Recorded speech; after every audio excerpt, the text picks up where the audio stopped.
Hello everyone, welcome to battle IAS. आशा करता हूँ आप लोग बहुत अच्छे होंगे। आज हम 26 ऑफ अक्टूबर का द हिंदू न्यूज़पेपर एनालिसिस करेंगे। इसमें टोटल मैंने 4 आर्टिकल लिए हैं, जिससे पहला आर्टिकल बात करता है राष्ट्रीय विज्ञान पुरस्कार के ऊपर। यहाँ पे आपको बताऊंगा मैं ये राष्ट्रीय विज्ञान पुरस्कार है क्या, साथ ही साथ किस तरीके से इसको डिसाइड किया जाता है, कौन सी कमिटी बनती है, किस तरीके से वो नॉमिनेशन होता है और फिर इस बार किसको देने की बात कही गई है। उसी के साथ साथ इससे कनेक्टेड जो पीवाईक्यूज उठे हैं वो भी आपके साथ में डिस्कस करूंगा। आप सोच रहे होंगे कल जैसे मैं आपके सामने विद फेस आया था और आज विदाउट फेस आ रहा हूँ, there is a reason behind it. होता क्या है बेटा कि जो द हिंदू न्यूज़पेपर का एनालिसिस होता है वो डेली करना होता है, तो इस वजह से कभी कभी ऐसा भी हो सकता है कि मैं उस टाइम पे अपने स्टूडियो पे अवेलेबल ना रहूं। इस वजह से कंसिस्टेंसी बनी रहे तो लैपटॉप पे डायरेक्टली रिकॉर्ड करना थोड़ा सा आसान हो जाता है compare to going on studio and setting up everything, ठीक है। लेकिन जो मैं आपके लिए मेन सीरीज लाने वाला हूँ वो कंप्लीट विद फेस रहेगी। वहाँ पे वन बाय वन हर एक टॉपिक का मैं इन डिटेल डिस्कशन करूँगा, आपको बताऊंगा। जैसे जीएस पेपर 2 है तो 2 में किस तरीके से हिस्टोरिकल अंडरपिनिंग है, कैसे इवोल्यूशन हुआ कॉन्स्टिट्यूशन का, मतलब जो सिलेबस लिखा हुआ है उन सिलेबस के टर्म को मैं डिसेफर करूंगा आपके साथ। फिर उस टर्म से कैसे पीवाईक्यू पूछे गए हैं, किस तरीके से यूपीएससी टर्म्स के साथ खेलता है और उस टर्म से कनेक्टेड जो आपके आर्टिकल्स होंगे, चाहे द हिंदू में होंगे, पीआईबी में होंगे, अगर एनवायरमेंट का है तो डाउन टू अर्थ के जो आर्टिकल्स होंगे, उन सबको इंटरलिंक करके मैं आपके सामने ऐसी प्रेजेंटेशन लाऊंगा that I am definitely sure, मुझे उस चीज़ के ऊपर बहुत भरोसा है कि आपकी मदद 200% उससे बहुत अच्छी तो होगी ही होगी, लेकिन आपकी आंसर राइटिंग प्रैक्टिस बहुत अच्छी हो जाएगी, क्योंकि वहाँ मैं फ्रेमवर्क बनाऊंगा आपके लिए कैसे आप इम्प्रोवाइज कर सकते हैं अपनी आंसर राइटिंग प्रैक्टिस को। I am very much excited. मैं इसी भी कोशिश करूंगा आपके लिए एक दो वीडियो उसमें ले आऊँ। मैं उसी चीज़ में काम कर रहा हूँ, इसीलिए कभी कभी क्या होता है थोड़ा डिले हो जाता है, बट एज सेट कभी भी अगर डिले होता है तो by the end of this day आपको द हिंदू की समरी मिल जाएगी। बट मैं कोशिश करता हूँ कि आपको शुरुआत दिन में ही दे दिया करूँ इस चीज़ को लेके, ठीक है। चलिए स्टार्ट करते हैं अपना पूरा आर्टिकल। सेकेंड आर्टिकल बात करता है टेरेस फार्मिंग के ऊपर, किस तरीके से कंजर्वेशन में इसका यूटिलाइजेशन होता है। कंजर्वेशन इन द सेंस कैसे सॉइल इरोजन को रोकता है, किस तरीके से ये जो डिफॉरेस्टेशन होता है वो कैसे इंपैक्ट करता है टेरेस फार्मिंग को। एक काफ़ी अच्छी खासी अंडरस्टैंडिंग आपके साथ में डिस्कस करूंगा। अब इसी से कनेक्टेड क्वेश्चन जीएस 3 2018 में पूछा है, how do subsidies affect cropping pattern, crop diversity and economy of farmers. अब ये आर्टिकल जो रहेगा इसके पॉइंट्स का डिस्कशन मैं इस क्वेश्चन में करूंगा, फिर आपको बताऊंगा कैसे आपको पैटर्न बनाना है, फिर आपको खुद से आंसर राइटिंग करनी होगी। मैं इन डिटेल डिस्कस करूंगा कैसे आप आंसर को लिख सकते हैं, कैसे इंट्रोडक्शन करें, कैसे क्वेश्चन के पार्ट्स को आप डिवाइड कर सकते हैं, ठीक है। चलो फिर आपका थर्ड आर्टिकल बात करता है ऑयल स्पिल की क्राइसिस जो होती है उसको कैसे मैनेज किया जाए, उसके मैनेजमेंट प्लान के ऊपर मैं डिस्कस करूंगा। साथ ही साथ मैं आपको बताऊंगा क्या होती है ऑयल स्पिल, किस तरीके से इसको रोका जा सकता है, कैसे ये इम्पैक्ट करती है मैरीन इकोसिस्टम को, और जितनी भी चीज़ें इससे कनेक्टेड वो बताने के बाद इससे कनेक्टेड जो पीवाईक्यू उठा है वो मैं आपके साथ डिस्कस करूंगा। टेरेस फार्मिंग का आर्टिकल बहुत छोटा सा स्नैप है, लेकिन आप देखोगे इसी आर्टिकल से 3 से 4 पीवाईक्यू आपके सामने प्रेजेंट करूंगा, आपको एक अंडरस्टैंडिंग होगी कि यार मतलब इतने छोटे से पॉइंट से इतने क्वेश्चन पूछे गए। तो कभी भी ये मत सोचिए कि आप बहुत लेंदी आर्टिकल पढ़ेंगे वहां से पीवाईक्यू उठेंगे। It is always quality that matters. फिर हमारा लास्ट आर्टिकल बात करता है सेल टू सेंटेंस स्केल, जो कि आपका गूगल के द्वारा बनाया गया एक एआई है। अब एआई है तो कोई ना कोई चीज़ तो होगी, तो ये आर्टिकल मैं पहले भी आई थिंक 17 ऑफ अक्टूबर को डिस्कस कर चुका हूँ। मैं अब आपको बताऊंगा कैसे अगर आपने एक बार बेसिक नोट बना लिया है तो जब कभी उस बेसिक नोट से कनेक्टेड कोई आर्टिकल आता है तो आपको आर्टिकल से अपने नोट्स नहीं चेंज कर देने, बस उस नोट्स के अंदर एड ऑन कर देने। मैं आपको वो भी सिखाऊंगा कैसे आप कर सकते हो। इस पूरे आर्टिकल की समरी आप बैटल हैस के टेलीग्राम चैनल से डाउनलोड कर सकते हैं। चलिए स्टार्ट करते हैं अपना पहला आर्टिकल। अब देखिए पहला आर्टिकल क्या लिखा है, सेंटर अनाउंसेस राष्ट्रीय विज्ञान पुरस्कार फॉर साइंटिफिक अचीवमेंट। आपको पता है कहीं ना कहीं राष्ट्रीय विज्ञान पुरस्कार, राष्ट्रीय मतलब क्या है, नेशनल लेवल पे विज्ञान इन द सेंस साइंस के लिए पुरस्कार दिया जाएगा, ठीक है। अब यहाँ पे हो क्या रहा है, यहाँ पे सेंटर ने अनाउंस किया 24 का राष्ट्रीय विज्ञान पुरस्कार। ये भी आपको एक बहुत ही आसान सी भाषा में सिर्फ आर्टिकल समझा रहा हूं मैं। ये इंडिया का नेशनल साइंस अवार्ड है जो कि पद्मा अवार्ड के तरह सिमिलर है, बस फर्क क्या होता है, ये जो होता है ये पर्टिकुलरली दिया जाता है साइंस की कम्युनिटी में, ठीक है। इसमें अलग अलग कैटेगरीज होती हैं, आपको वो भी बताऊंगा। अभी वो बताने से पहले आपको मैं इस आर्टिकल के रेफरेंस में एक नाम है जिसका नाम है जयंत विष्णु नार्लिकर, ठीक है। ये से यहाँ पे लिखा हुआ है जयंत विष्णु नार्लिकर। इनको पोस्टहुमसली दिया जा रहा है कौन सा, Vigyan Ratna award for lifetime achievement. ये आपको पता होना चाहिए, मतलब इनकी डेथ होने के बाद इनको दिया जा रहा है for the scientific achievement which he did, ठीक है। इतना सिंपल सी बात हो गई। अब मैं आपके बारे में directly to the point discuss करता हूँ, ये राष्ट्रीय विज्ञान पुरस्कार के बारे में, जिसको national awards of science and tech भी कहते हैं। ये सिमिलर होता है, किसके सिमिलर, जो आपका पद्मा अवार्ड होता है, जो कि पर्टिकुलरली बस फर्क ये होता है ये आपका साइंटिफिक अचीवमेंट के लिए होता है, गवर्नमेंट ऑफ इंडिया के द्वारा अनाउंस होता है, ऑब्वियस सी बात है। इसमें 4 कैटेगरी होती है बेटा। एक होता है विज्ञान रत्न अवार्ड। अब आप नोटिस करो, ये जो विज्ञान रत्न अवार्ड है किसको इस बार मिला है, तुरंत आपके दिमाग में आना चाहिए कौन है, मैंने आपको नाम बताया, his name is Jayant Vishnu Narlikar, ठीक है। ये ऐसे क्वेश्चन पूछ सकते हैं, life time achievement in science. फिर आपका होता है विज्ञान श्री, जो कि डिस्टिंग्विश्ड कंट्रीब्यूशन के लिए दिया जाता है। विज्ञान युवा, ये युवा साइंटिस्ट के लिए दिया जाता है। विज्ञान टीम अवार्ड, ये जनरली टीम्स को दिया जाता है, साइंटिस्ट की जो टीम्स होती हैं, रिसर्चर्स होते हैं, उन्होंने कुछ एक्स्ट्राऑर्डिनरी अगर काम किया होता है। ये है राष्ट्रीय विज्ञान पुरस्कार की बेसिक इन्फॉर्मेशन, ठीक है। आपने अगर नोटिस किया होगा रिसेंटली यूपीएससी उन सारे पार्ट्स को टच कर रही है, उन सब अवार्ड से पूछ रही है, जैसे पद्मा अवार्ड से, फिर भारत रत्न अवार्ड से पूछा गया है क्वेश्चंस। तो आपको पता होना चाहिए ये अवार्ड भी सिलेक्शन कैसे होता है, ये बहुत इंपॉर्टेंट है। सिलेक्शन जो होता है, कमिटी बनती है, राष्ट्रीय विज्ञान पुरस्कार कमेटी बनती है। अगेन ये जरूरी नहीं है, बट हाँ होता क्या है, कमिटी लेड की जाती है प्रिंसिपल साइंटिफिक एडवाइजर के द्वारा, और ये जो नेम्स होंगे रिकमेंड किए जाएंगे to minister of science and tech को, ठीक है। अब इसकी जो पहली सेरेमोनियल अवार्ड था ये 24 में राष्ट्रीय भवन में, राष्ट्रपति भवन में दिए गए थे। अब ये इसका मेन ऑब्जेक्टिव है कि जो जितनी भी साइंस एंड टेक की ब्रांचेस हैं उसके कंट्रीब्यूशन को रिकॉग्नाइज करना बाय गिविंग अवार्ड। ये आपकी स्टैटिक इंफॉर्मेशन हो गई राष्ट्रीय विज्ञान पुरस्कार की।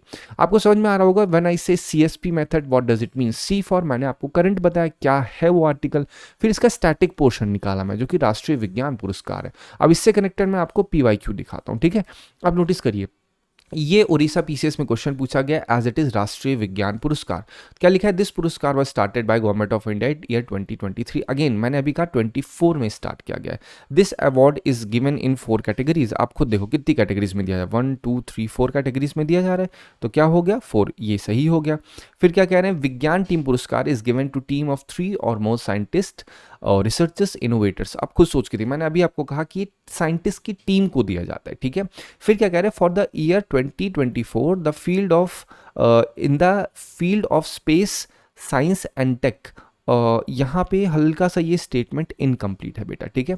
हाँ नहीं इनकम्प्लीट नहीं है, सॉरी ये यहाँ पे क्या हुआ है, हल्का सा फॉन्ट आगे पीछे हो गया है। ये है for the year 24 in the field of space science and tech विज्ञान युवा पुरस्कार वॉज गिवन टू 4 साइंटिस्ट। अब ये जो चीज़ दी गई है विज्ञान युवा पुरस्कार, ये गलत यहाँ पे दे दी इन्होंने। क्या किया, इन्फॉर्मेशन थोड़ी सी आगे पीछे कर दिए, तो यहाँ पे 2 और 3 इज द राइट वन। चलो अब हम बात करते हैं जो यूपीएससी में इसी बार 2025 में क्वेश्चन पूछा गया।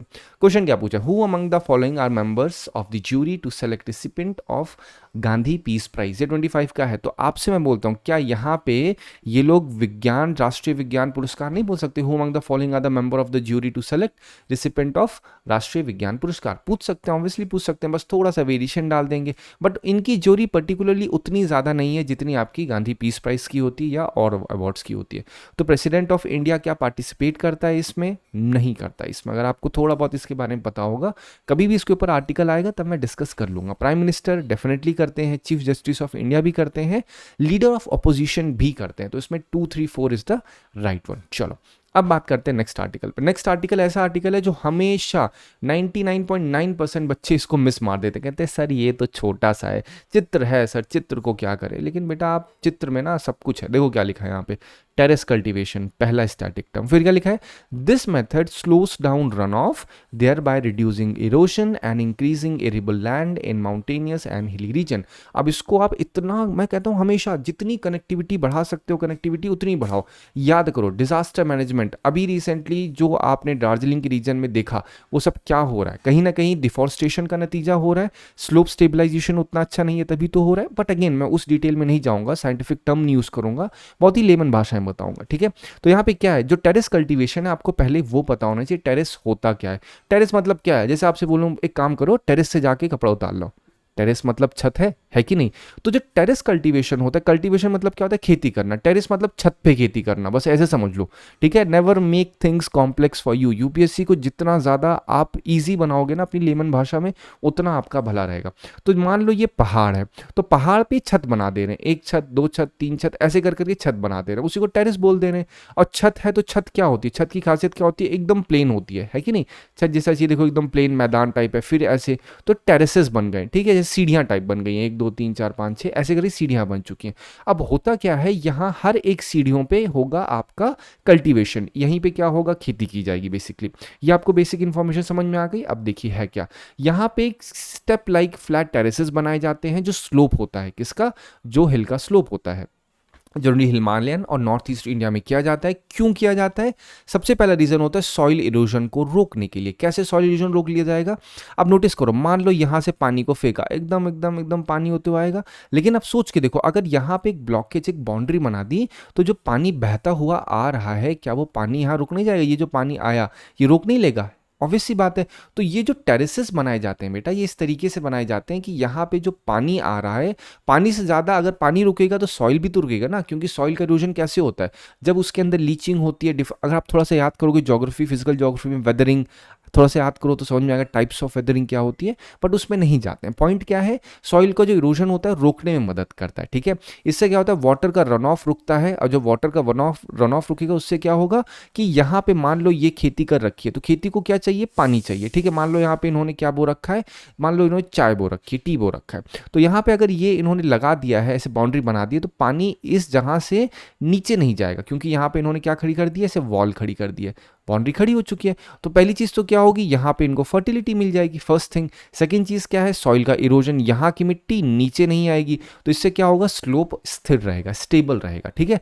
कैसे किया जाता है, स्लोप को लेवल किया जाता है, स्टेप्स लाइक सपोर्ट किया जाता है वॉल के द्वारा, बस इतना ही है।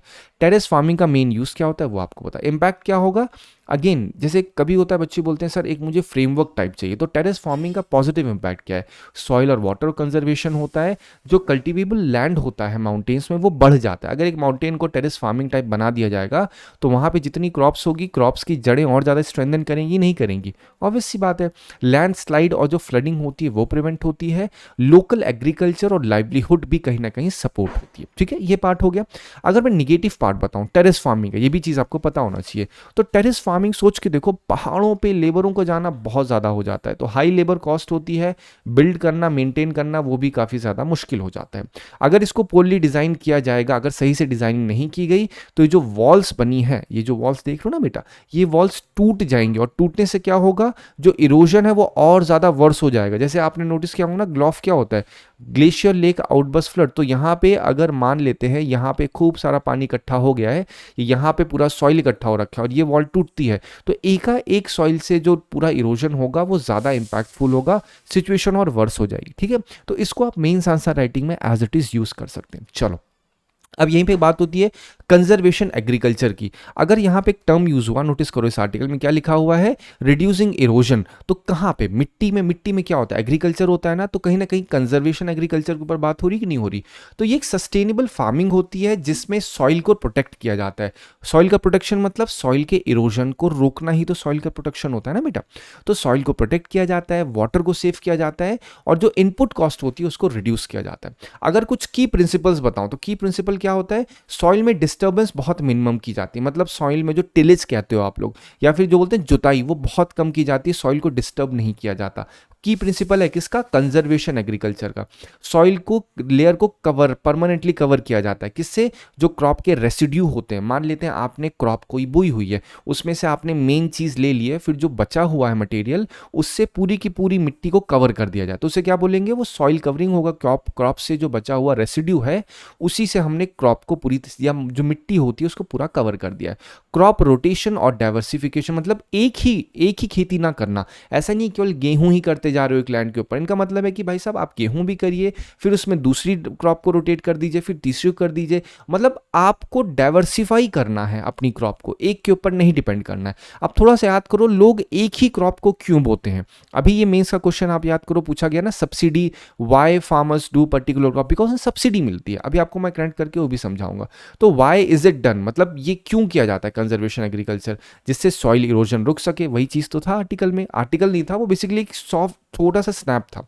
सॉइल की फर्टिलिटी इंप्रूव होगी अगर, ऑब्वियस सी बात है, सॉइल को बहुत ज़्यादा छेड़खानी नहीं की जाएगी, सॉइल में न्यूट्रिएंट्स और डाले जाएंगे तो सॉइल के अंदर की जो कीमत है, जो न्यूट्रिएंट है, वो तो अच्छे हो जाएंगे, वाटर सेव होगा, और लो कॉस्ट फर्टिलाइजर भी कहा जा सकता है क्योंकि इसमें फर्टिलाइजर की जरूरत और मशीनरी की जरूरत उतनी नहीं पड़ेगी। पॉजिटिव इंपैक्ट क्या है, सॉइल का स्ट्रक्चर अच्छा होगा, साथ ही साथ कार्बन स्टोरेज भी होगा। सॉइल अपने में कार्बन को स्टोर करते हैं, पता है। अब ये जो मैंने गीर मार्क किया है, कार्बन स्टोरेज के ऊपर बहुत सवाल पूछा गया है। डायरेक्ट एयर कैप्चर, ये इसी बार क्वेश्चन पूछा गया है। फिर कार्बन बॉर्डर टैक्स के ऊपर पूछा गया है, फिर कार्बन सीक्वेस्ट्रेशन के ऊपर पूछा गया है, फिर कार्बन बॉर्डर टैक्स, मतलब जितनी भी कार्बन कैप्चर के ऊपर सवाल है, सस्टेनेबल एविएशन फ्यूल के ऊपर सवाल पूछा गया है। तो घूम फिर के कार्बन से कनेक्टिविटी सवाल पिछले 5 से 10 साल में आप अप्रॉक्सीमेटली 10 से मोर देन 10 क्वेश्चंस उठे हुए हैं, ये आपको पता होना चाहिए, ठीक है। तो इस वजह से कार्बन स्टोरेज भी करता है आपका जो कंजर्वेशन एग्रीकल्चर होता है। मैं कंजर्वेशन एग्रीकल्चर बताऊं, कोई ना कोई तो काम होगा ही उसके पीछे, तो पॉजिटिव इंपैक्ट हो गया इसका, ठीक है। फ्यूल का जो काम होगा वो यूज कम होगा, इससे क्या होगा, कॉस्ट की सेविंग होगी। चैलेंजेस क्या है, किस चीज का चैलेंज, अगर हमें ये कंजर्वेशन एग्रीकल्चर करना है, मतलब ऐसा एग्रीकल्चर जहां पे हम सॉइल को डिस्टर्ब ना करें, सॉइल को कवर रखें, क्रॉप रोटेशन करें, तो उसके चैलेंजेस क्या है। पहली बात तो स्किल्ड नॉलेज, इंडिया में हर एक चीज आप एक जनरिक रख सकते हो मेंस में, स्किल्ड नॉलेज या स्किल्ड मैन पावर की कमी रहती है, ठीक है। हमें इनिशियली अडॉप्ट करने में कहीं ना कहीं मुश्किल हो सकती है क्योंकि इससे उतनी यील्ड नहीं होती है, मतलब इससे जो आउटपुट होता है वो उतना नहीं आता है। साथ ही साथ जो रेसिड्यू होता है उसका मैनेजमेंट का इशू बहुत बड़ा है। अगर आपने क्रॉप बो दी, उससे जो भी कूड़ा एक कचरा निकला हुआ है, उस कचरे को किस तक, मतलब कचरा नहीं बोलेंगे बट टेक्निकली रेसिड्यू बोलिए उसको, ठीक है। और गन्ने की खेती हुई तो गन्ने से मेन चीज़ निकाले, फिर बाकी जो रेसिड्यू बचा उसको कैसे किया जाए, तो उसका मैनेजमेंट का भी एक इशू रहता है। सारे चैलेंजेस हैं जो आप लिख सकते हो, ठीक है। अब नोटिस करिए यूपीएससी 2014 का क्वेश्चन, अब आप देखते जाइए, ठीक है, और देखते जाइए, सॉल्व करते जाइए। In India the problem of soil erosion is associated with which of the following. India में जो सॉइल इरोजन की प्रॉब्लम है वो किस चीज़ से एसोसिएटेड है, terrace cultivation, deforestation, tropical climate. और सोच के देखो, अपना खुद का दिमाग लगाइए और आंसर दीजिए। क्या टेरेस कल्टीवेशन से जो ये प्रॉब्लम है सॉइल इरोजन की, टेरेस कल्टीवेशन से प्रॉब्लम सॉल्व की जाती है या टेरेस कल्टीवेशन से प्रॉब्लम सीवियर होती है, आपको खुद से दिमाग लगाना है। डिफॉरेस्टेशन एक सबसे बड़ा कारण है जिससे सारी चीज़ें हो रही हैं, ठीक है। फिर देखिए 2010 का question, with reference to soil conservation consider the following practices. क्या कह रहे हैं, which of the above are considered appropriate method for soil conservation. आप सोच के देखो, सॉइल कंजर्वेशन छोटा सा स्नैप था कि नहीं था, लेकिन देखिए कितने क्वेश्चन। दूसरा question, crop rotation, sand fences, terracing, wind bricks, क्या ये सब करने से सॉइल का प्रोटेक्शन होगा, कंजर्वेशन होगा। सोच के देखो, क्रॉप रोटेशन से तो होगा ही, ऑब्वियस सी बात है। सैंड फेंसेस मतलब क्या होता है, मतलब मिट्टी से एक वॉल बना देना, क्या इससे सॉइल इरोजन या सॉइल कंजर्वेशन नहीं होगा, एब्सोल्युटली होगा। टेरेसिंग से सॉइल कंजर्वेशन नहीं होगा, बिल्कुल होगा। टेरेस फार्मिंग तो अभी बताया सॉइल कंजर्वेशन के लिए ही रखी गई है। फिर क्या है, विंड ब्रिक्स। विंड ब्रिक क्या होता है, मान लेते हैं आपका ये खेत की बाउंड्री है, दूसरे आपका मतलब ये पूरा खेत है, ठीक है, ये आपकी खेत की बाउंड्री है, ये है, फिर एक राइट वाली ये हो, तो आपकी जहाँ पे क्या होता है, बहुत ज़्यादा हवा चलती है, तो हवा चलने से क्या होता है, जो मिट्टी होती है उड़ने के खतरे होते हैं। तो इस वजह से क्या किया आपने, यहाँ एक पेड़, यहाँ एक पेड़, यहाँ एक पेड़, यहाँ लगा दिया। तो जब पेड़ लगा दोगे तो जितनी भी हवाएं चलेंगी पेड़ रोक लेगा। तो विंड ब्रेक का मतलब क्या है, हवाओं को तोड़ देना, हवा को रोक लेना। हमेशा कहता हूँ वर्ड को सिर्फ तोड़ दो, है कि नहीं। वर्ड की मीनिंग समझ लोगे आपको समझ में आ जाएगा, लेकिन मैं आपको वाई भी समझा रहा हूँ। विंड ब्रेकिंग मतलब क्या होता है, हवा को तोड़ देना। इससे क्या होगा, जो आपकी ये जो एक्चुअल लैंड है ना बेटा, इसमें कोई दिक्कत नहीं आएगी, इसका कंजर्वेशन बना रहेगा। तो चारों की चार टेक्निक आपकी सॉइल कंजर्वेशन के लिए जरूरी है। 2018 का क्वेश्चन, तीसरा क्वेश्चन, कंजर्वेशन एग्रीकल्चर के रिगार्ड में आप बताइए कौन कौन सी फॉलोइंग स्टेटमेंट्स जो हैं जो कंजर्वेशन एग्रीकल्चर में आते हैं। Avoiding monocultural practices. अब देखिए अवॉइड है, देखो ऑल्दो उसको कहा जाता है कि भैया डिस्करेज किया जाता है कि आपको मोनोकल्चरल प्रैक्टिसेस थोड़ी सी अवॉइड करनी होगी, मतलब एक ही केवल एक क्रॉप को मत बोइए आप। लेकिन ये मतलब नहीं है कि इसमें अवॉइड ही कर दिया जाता है, ये प्रिंसिपल में नहीं है। पॉइंट क्या है कि आपको बताना है कौन कौन से कंजर्वेशन प्रिंसिपल, जैसे लिखा है ना की प्रिंसिपल से रिलेटेड है ये, तो आपको वो बताना होगा। फिर अडॉप्टिंग मिनिमम टिलेज, ये तो एब्सोल्युटली है। फिर क्या रहा है, adopting avoiding the cultivation of plantation crop, क्या ऐसा है, आप सोच के देखो, क्या ऐसा कहीं भी मैंने आपसे कहा है कि प्लांटेशन क्रॉप्स लगाना अवॉइड कर देना है पूरी तरीके से? नहीं। फिर कह रहे हैं using crop residue to cover soil surface, exactly वही टर्म है, ये भी सही है। Adopting spatial and temporal crop sequencing, crop rotation, crop rotation तो मैंने आपको ऑलरेडी बताया। स्पेशल क्या होता है, स्पेशल मतलब स्पेस, मतलब किस स्पेस में आपको खेती करनी है। टेम्पोरल मतलब किस टाइम पे खेती करनी है। मान लो ये एक ए स्पेस है आपके पास, ये एक बी स्पेस है। अभी जो ए स्पेस है, इस ए स्पेस में जनवरी के मंथ में अच्छी खेती होती है, तो इसका मतलब ये है कि हमें उस समय खेती करनी होगी जिस समय वो जो क्रॉप है वो अच्छे तरीके से उसको फेवरेबल क्लाइमेट मिल सकता है, और बेसिकली हमें क्रॉप रोटेशन भी करते रहना है। तो ये आपका सही है, तो आप आसानी से बोल सकते हो 2 4 5 इज द राइट वन। चलिए अब हम देखते हैं इस क्वेश्चन को, how do subsidies affect the cropping pattern, crop diversity and economy of farmers. अब देखिए इस क्वेश्चन में हमेशा मैंने कहा है कुछ पार्ट्स में डिवाइड करिए।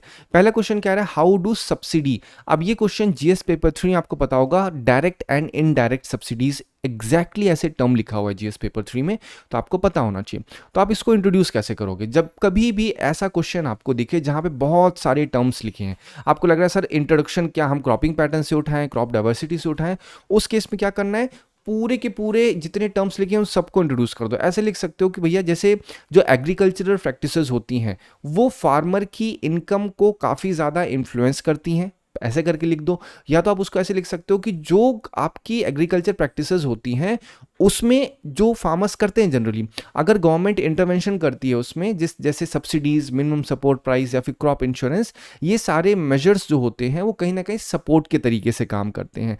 तो ये सारे फैक्टर्स शेप करते हैं किसको, क्रॉपिंग पैटर्न को, फिर डिटरमाइन करते हैं क्रॉप की डाइवर्सिटी को, फिर ये डिटरमाइन करते हैं किस तरीके से इकोनॉमिक स्टेबिलिटी बनी रहेगी फार्मर्स की। ठीक है, मैंने यहाँ पे इसीलिए आपके सामने कुछ लिखा नहीं है, मैंने कुछ सैंपल भी नहीं डाला ताकि मैं आपको बता सकूं। ठीक है, तो आपको इंट्रोडक्शन 2 से 3 लाइन में ऐसे लिख दो उठा कि आप किस तरीके से सब्सिडी इंपैक्ट करती है, गवर्नमेंट का इंटरवेंशन क्यों जरूरी है, ये सारी चीजें लिख दी है। अब जो आपकी मेन बॉडी रहेगी वहां पे क्वेश्चन देखो, पहला पार्ट क्या है, पहली पार्ट में आपको बताना है सब्सिडी कैसे इंपैक्ट करती है क्रॉपिंग पैटर्न पे, पहली चीज, पहला demand sir. Second part question का, सब्सिडी कैसे इंपैक्ट करती है क्रॉप डाइवर्सिटी को, दूसरा। तीसरा क्या है, सब्सिडी कैसे इंपैक्ट करती है इकोनॉमी ऑफ फार्मर्स। अब अगर पहली बात की जाए सब्सिडी किस तरीके से इंपैक्ट करती है क्रॉपिंग पैटर्न को, तो क्रॉपिंग पैटर्न मतलब क्या होता है, क्रॉपिंग पैटर्न मतलब होता है कि कौन सी क्रॉप को फार्मर्स लगाएंगे। तो आपसे पूछा जाए भैया फार्मर्स तो वही क्रॉप लगाएंगे ना जिसको सब्सिडी ज्यादा मिलेगी, जहां पे सब्सिडी जो क्रॉप सब्सिडी के लिए एलिजिबल होगी वो क्रॉप ज्यादा लगाएंगे। तो इसी वजह से कहीं ना कहीं जो मोनोकल्चर होता है, जैसे वीट को फार्मर्स क्यों लगा रहे हैं, क्योंकि उस पर सब्सिडी मिल रही है उन लोगों को। राइस पे क्यों लगा रहे हैं, क्योंकि सब्सिडी मिल रही है। शुगर केन, तो ये सारे क्या है, क्या सब्सिडी नहीं अफेक्ट कर रही है क्रॉपिंग पैटर्न को। अगर वीट के ऊपर सब्सिडी बंद कर दे गवर्नमेंट, क्या इन्फ्लुएंस नहीं होगा। तो क्वेश्चन तो ये बोल रहे हैं ना कैसे अफेक्ट कर रहा है, affect is nothing but just influence, है कि नहीं। तो यहां से आप इस तरीके से आंसर दे सकते हो। तो अब क्वेश्चन है सब्सिडी कैसे इंपैक्ट करती है क्रॉप की डाइवर्सिटी।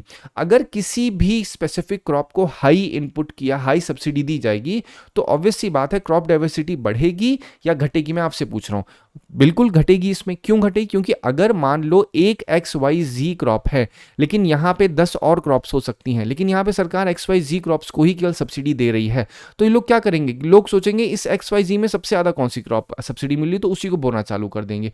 तो ऑब्वियस सी बात है बाकी 10 क्रॉप भी तो हैं जो इस मिट्टी पे बोई जा सकती हैं, लेकिन नहीं लगाया जा रहा। तो क्या ये इंपैक्ट नहीं करेगी, क्या सब्सिडी नहीं इंपैक्ट करेगी क्रॉप की डाइवर्सिटी को, बिल्कुल कर रही है। फार्मर्स की इकोनॉमी कैसे इंपैक्ट होती है, अब फार्मर जनरली जब सब्सिडाइज क्रॉप्स को लगाएंगे तो उनकी इनकम तो बढ़ेगी, तो क्या सब्सिडी इंपैक्ट नहीं कर रही है फार्मर्स की इकोनॉमी, डेफिनेटली इंपैक्ट कर रही है। ठीक है, तो ये इस तरीके से आपको क्वेश्चन के हर एक पार्ट को एड्रेस करना है। फिर यहां क्या कह रहे हैं, what is the significance of crop insurance minimum support price for small and marginal farmers. अब यहाँ पे पर्टिकुलरली सिग्निफिकेंस पूछ रहे हैं, क्रॉप इंश्योरेंस का क्या सिग्निफिकेंस है, पहला पार्ट।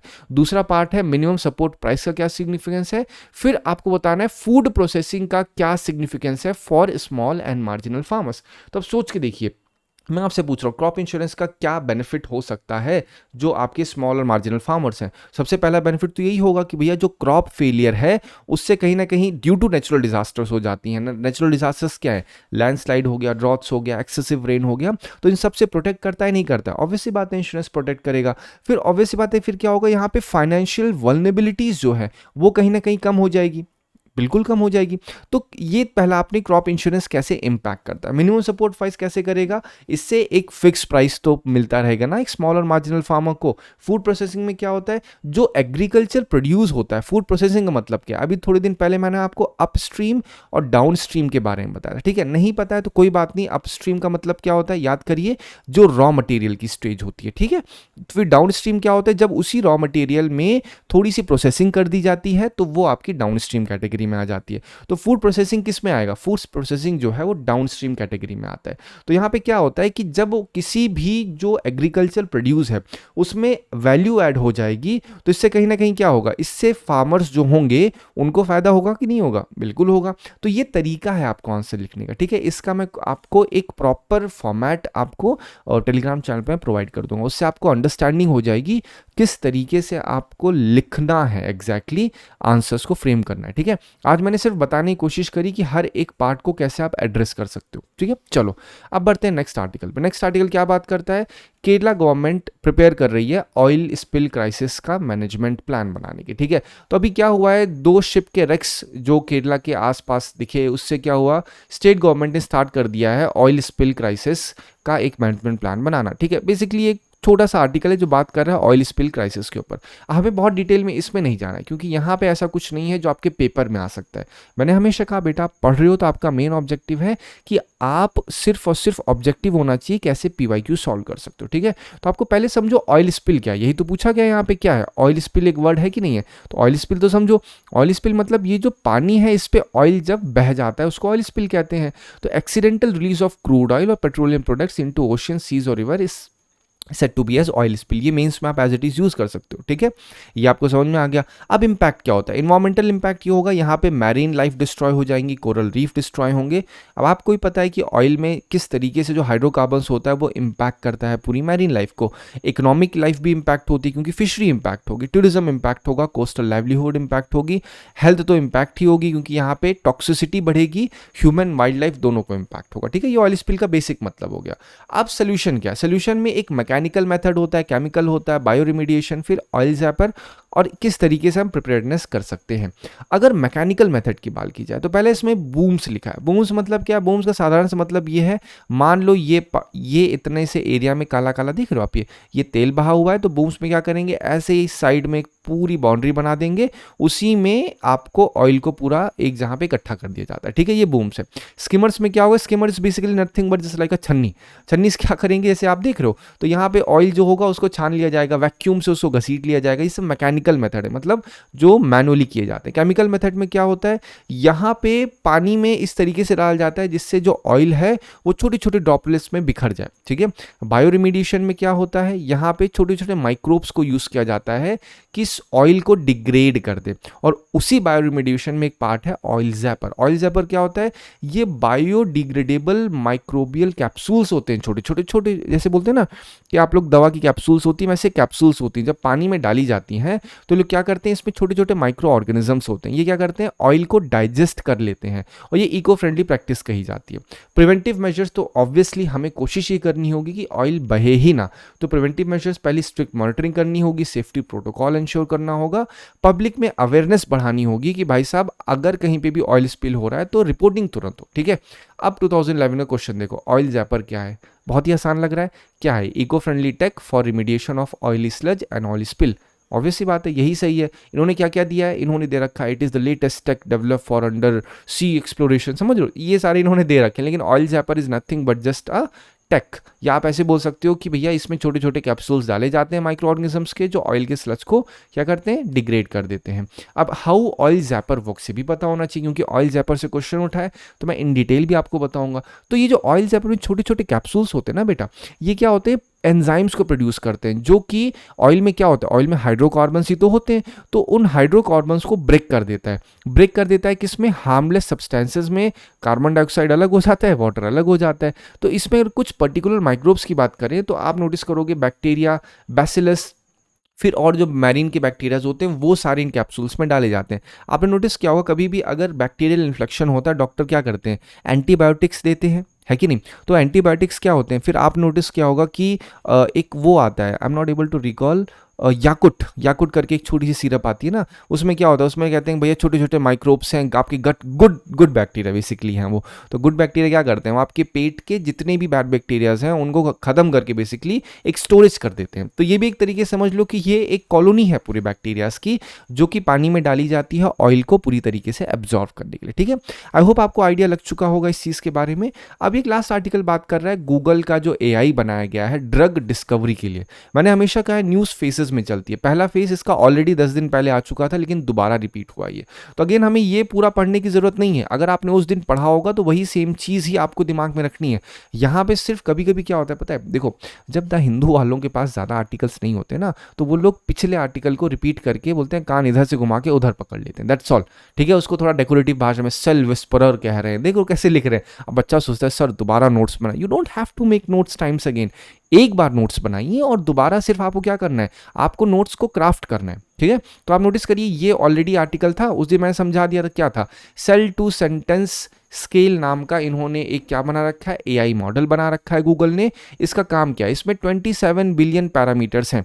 अगर आसान सी भाषा में आपको बताऊं, अगर आज के इस आर्टिकल को पढ़ोगे देयर आर हाई चांसेस कि आपको समझ में ही ना आए, लेकिन मैं आपको विद इन 1 मिनट आपको समझाता हूँ है क्या। जैसे AI होता है बेसिकली ये भी एक AI है। इस AI के पास क्या है, करता क्या है, 27 बिलियन पैरामीटर्स से ये क्या करेगा, जो आपकी सेल्स होती हैं, अगर कभी किसी को कैंसर है या फिर कभी किसी को कोई बीमारी है, बट पर्टिकुलरली ये भी कैंसर ट्रीटमेंट में इसका यूज़ किया जा रहा है, तो क्या करेगा, इसके जो भी पेशेंट होगा जिसको ट्यूमर होगा या फिर किसी को कैंसर होगा, तो उनकी सेल्स को दिया जाएगा इस किसके पास, AI के पास। तो ये AI उस पूरे के पूरे डेटा को क्या करेगा, सेंटेंस में कवर कर दे, इसलिए लिखा है ना सेल टू सेंटेंस, मतलब जो आपकी इन्फेक्टेड कैंसरस सेल होंगी, ट्यूमरस सेल होंगी, उसको ये शब्दों में कन्वर्ट कर देगा, बता देगा इसमें क्या दिक्कत है। तो ऑब्वियस सी बात है जब सेंटेंस में कन्वर्जन होगा तो क्या होगा, ड्रग डिस्कवरी होने में आसानी मिलेगी, नहीं मिलेगी, ऑब्वियसली आसानी मिल जाएगी। तो इससे ड्रग को फाइंड करने में आसानी होती है और इम्यून सिग्नल आसानी से पता चल जाता है। इसमें टोटल अप्रॉक्सीमेटली कहे जा रहे हैं कि भैया 4000 से ज़्यादा ड्रग को आइडेंटिफाई किया जा सकता है अगर ढंग से पूरा काम करता है। ठीक है, तो ये एक बहुत बड़ी अचीवमेंट है। आपको पता क्या होना चाहिए, सेल टू सेंटेंस स्केल कैसे काम कर रहा है। ठीक है, इसमें 27 बिलियन पैरामीटर्स लगे हैं, जो कि मतलब एक तरीके से डेटा सेट डाला गया है, जो कि क्या करेगा, आपके अगर कभी आपके इन द सेंस कभी किसी को कोई बीमारी है तो उसमें जो इन्फेक्शन हो रखा है, उस इन्फेक्शन के सेल्स, जो इन्फेक्टेड सेल्स होंगी, उनको ही आइडेंटिफाई करेगा इसके अंदर क्या दिक्कत है और क्या इसके लिए ड्रग हो सकता है। इम्पैक्ट क्या होगा, AI डायरेक्टली साइंटिफिक डिस्कवरी में यूज हो रहा है, या आप एग्जैक्टली मेंस में यूज कर सकते हैं। फिर जो आपका नया पाथवेज और ज़्यादा ओपन होगा, कैसे कैंसर थेरेपी का डेवलपमेंट हो सकता है, प्री क्लिनिकल और क्लिनिकल ड्रग टेस्टिंग भी और ज़्यादा एक्सेलरेट हो सकती है। 2019 का क्वेश्चन देखिए, Cas19 के बारे में पूछा गया क्या है। अगर आपको पता होगा ये मॉलिक्यूलर सीजर है जो कि जीन एडिटिंग में यूज़ की जाती है। फिर आप 21 का R2 कोड ऑफ प्रैक्टिसेस के बारे में पूछा गया, ये क्या है। बेसिकली ये रिसाइकलिंग के लिए कहीं ना कहीं एक प्रैक्टिस है जो की जाती है, एनवायरमेंटली रिस्पॉन्सिबल प्रैक्टिस है, जो कि पर्टिकुलरली देखा जाए रिसाइकलिंग इंडस्ट्री में इसका यूज़ होता है। अब यहाँ पे उन्होंने बाकी 3 ऑप्शन गलत कर दिए। ये मैंने इसलिए दिया है कि यूपीएससी पूछ सकता है आपसे, ऐसे लिखा है R2 कोड ऑफ प्रैक्टिसेस, तो आपसे बोल देंगे भैया cell to sentence scale, consider the following statement with respect to this new tech called cell to sentence scale. मैं आपसे पूछता हूँ, क्या नहीं पूछ सकते हैं? बिल्कुल पूछ सकते हैं, क्योंकि न्यूज़ रिपीट हो रही है। ठीक है, तो ये एक अप्रोच होता है जो आपको अपनाना होगा in order to understand article properly. I hope आपको इस आर्टिकल से मदद मिली होगी। Thank you so much for watching this video.